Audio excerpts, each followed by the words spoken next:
안녕하십니까. 스포츠 비즈니스맨에 오신 걸 환영합니다. 오늘은 연봉의 얘기를 하는데 선수가 아니고 감독의 연봉을 한번 얘기해 보고 싶습니다.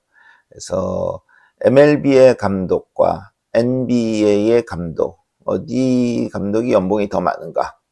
이런 얘기를 한번 해볼까 합니다.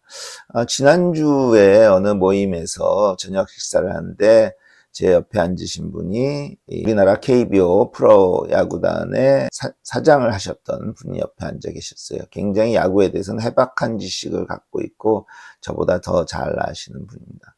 그런데 제가 연봉 얘기하다가 MLB 감독의 연봉이 너무 적던데 그거 아세요? 그런 얘기를 하면서 왜 그래요? 뭐 이런 질문을 제가 했습니다. 저도 뭐 그때 수치가 확실하게 안 건 아니었고 무슨 신문 기사를 보다가 MLB의 감독의 연봉이 너무 적네 뭐 이런 생각이 스쳤던 게 마침 기억이 나가지고 사장님한테 문의를 했더니 사장님도 그래요? 하고 모르시더라고요.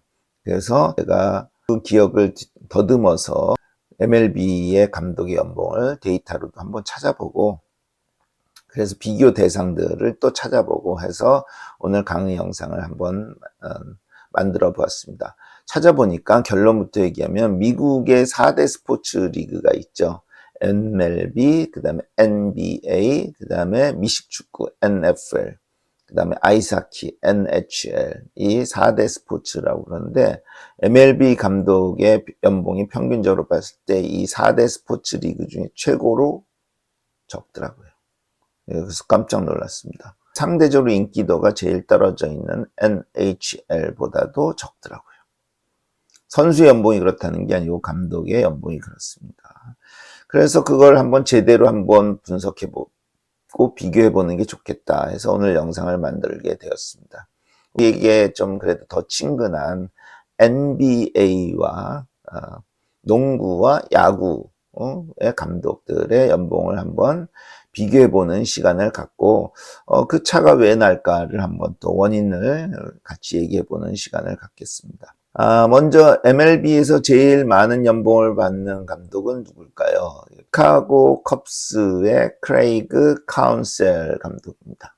이 감독은 1970년생, 그러니까 지금 한 50대 중반의 나이죠. 2023년 11월에 즉 작년 시즌이 끝나고 시카고 컵스와 5년 계약을 했습니다. 5년 4천만 달러니까 연봉으로 하면 800만 달러의 계약을 하였습니다. 이게 1등입니다. 메이저리그. 이 감독은 2015년부터 23년까지 밀워키 브루어스의 감독을 했습니다. 밀워키 브루어스는 굉장한 어떤 다이내스티를 이루는 그런 팀은 아닙니다. 소위 스몰 마켓 팀, 소도시에 있는 팀입니다. 그렇기 때문에 아주 못하는 팀은 아닌데 그렇게 잘하는 팀은 아니에요. 근데 거기서 최근 6시즌 중에 5번이나 포스트 시즌에 진출하는 성과를 거두었다 이렇게 얘기할 수 있겠습니다. 그래서 컵스에서 그걸 이제 기반으로 인정하여서 메이저리그에서 최고의 연봉 대접을 하면서 데려왔습니다. 이게 얼마나 큰 800만 달러 큰 금액이냐 하면은 2위는 화이트삭스의 페드로 그리폴이라는 감독인데 550만 달러예요. 그러니까는 뭐 반은 아니지만 70%밖에 안 되는 이런 연봉을 받게 되었습니다. 2등과의 격차가 엄청나게 크다. 즉 800만 달러도 아주 희소한 거다 이렇게 우리가 볼 수 있겠습니다. 이번 월드 시리즈의 결승에서 맞붙는 뉴욕 양키스와 그다음에 LA 다저스. 뉴욕 양키스의 감독은 에런 분입니다. 에런 분은 연봉 순위가 11위인데 330만 달러.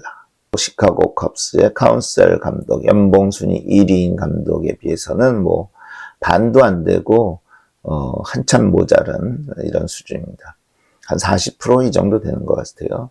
그 다음에 LA 다저스의 여러분 우리 잘 알고 있죠. 데이브 로버츠 감독. 다저스에서 굉장히 오랫동안 감독을 하고 있죠. 연봉 순위가 12위입니다. 그리고 에런 분 감독이나 뭐 거의 똑같은 수준이라고 보면 되겠습니다. 자, 이게 얼마나 많은지 적은지를 우리가 사실 뭐 그 돈도 큰 거잖아요. 그렇죠? 그래서 비교하기 어렵기 때문에 NBA 감독과 한번 비교를 했습니다. NBA에서 제일 연봉이 많은 감독은 누굴까요? 골든 스테이트 워리어스의 스티브 커 감독입니다. 1965년생이고 골든 스테이트 워리어스에서 2014년부터 현재까지 즉 10년이 넘게 감독 생활을 하고 있습니다. NBA 우승을 뭐 4번이나 하였고 이분의 연봉은 1,750만 달러입니다. 즉 메이저리그에서 연봉 순위 1등인 카운셀 감독 즉 800만 달러보다 2배도 훨씬 넘는, 그러니까 와, NBA 감독은 대단하게 많구나 라는 사실을 알 수가 있습니다. 스티브 커만 이렇게 우승 많이 한 감독이니까 월등하게 높은 거 아니야. 아까 카운셀도 그랬던 것처럼 해서 2위를 봤더니 여긴 또 다르더라고요. 2위가 샌안토니오 스퍼스의 그레그 포포비치 감독, 1949년생, 10대 후반을 달려가는 중후반, 1996년부터 현재까지 거의 20년 동안 스퍼스의 감독을 하고 있고요. 챔피언십을 5회를 차지한 감독입니다. 이 감독의 연봉은 1,600만 달러입니다. NBA에서 연봉 순위 2등이 MLB에서 연봉 순위 1등 감독보다 2배 더 많습니다. 그 다음에 12인 감독이 LA 레이커스 JJ 레딕이라는 감독인데요. 800만 달러 똑같아요. 저쪽 MLB 1등이랑. 이 JJ 레딕은 감독 경험이 전무한 감독입니다. 이 사람이 듀크 대학에서 굉장히 가드로서 명성을 날리던 선수고 프로 와서도 활동했지만 프로에서는 뭐 못한 건 아니지만 대단한 뭐 이런 건 아니었는데 처음으로 감독을 맡겼는데 800만 달러 줬습니다. NBA에 비해서 MLB는 정말 형편없이 적구나 라는 사실을 알 수가 있습니다.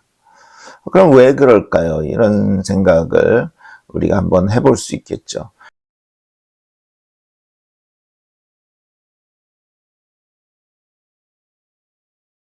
굳이 따져보면은 감독의 역할이 농구에서 더 크다 이렇게도 볼 수 있겠죠.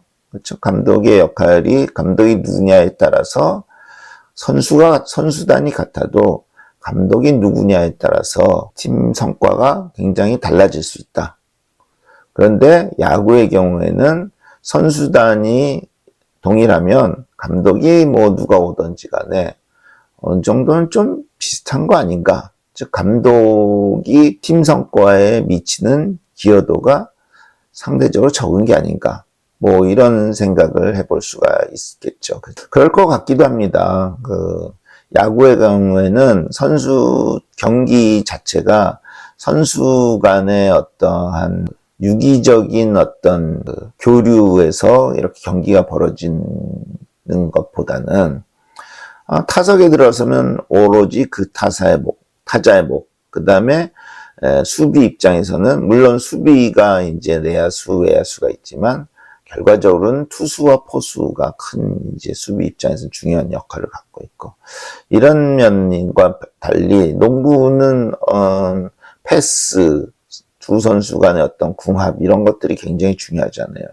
그러면 그런 것을 감독이 어떻게 선수의 교체도 굉장히 많고 그렇죠? 그 교체됐을 때 새로운 선수와의 어떤 궁합 이런 것들이 이건 제가 전문가가 아니니까 그냥 일반인으로서 하는 얘기입니다.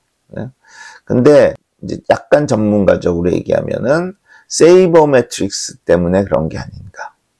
세이버 매트릭스 즉 야구 통계학이라고 부르는데 사실은 농구에도 데이터 분석을 통해서 어떤 전략을 구상해낼 수도 있고 이렇지 않습니까?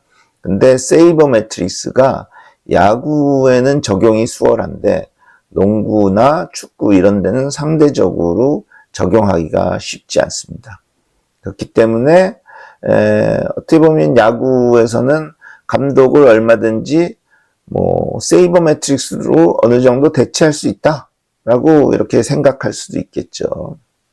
그래서 제가 여러분 잘 아는 머니볼 영화도 있고 그다음 베스트셀러 책이 먼저 나왔죠. 책에서 나왔던 구절이 뭔가 기억이 나서 다시 한번 가서 책을 찾아서 여러분들에게 보여드리겠습니다. 오클랜드 에이스는 빌리 빈이 제너럴 매니저로서 단장으로서 이렇게 여러 가지 얻은 세이버 매트릭스를 활용하여서 적은 연봉으로 훌륭한 구단을 꾸려서 좋은 성과를 얻은 내용 아닙니까?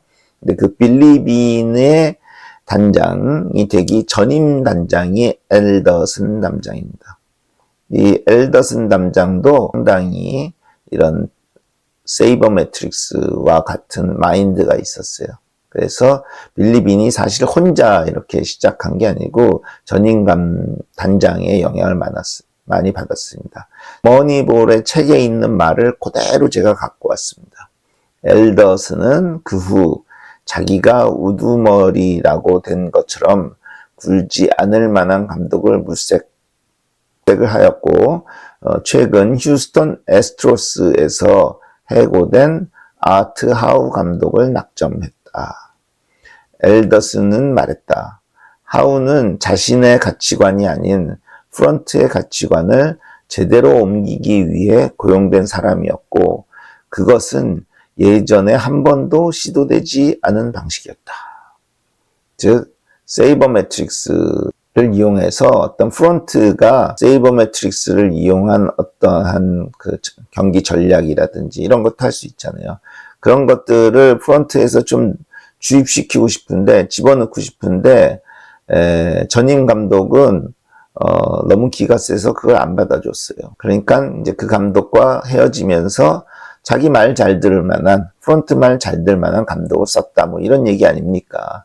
즉, 이거가 하나의 실마리가 아닌가. 즉, 야구에서는 감독의 역할을, 상대적으로 농구보다는 적게 생각하는 거 아니닌가.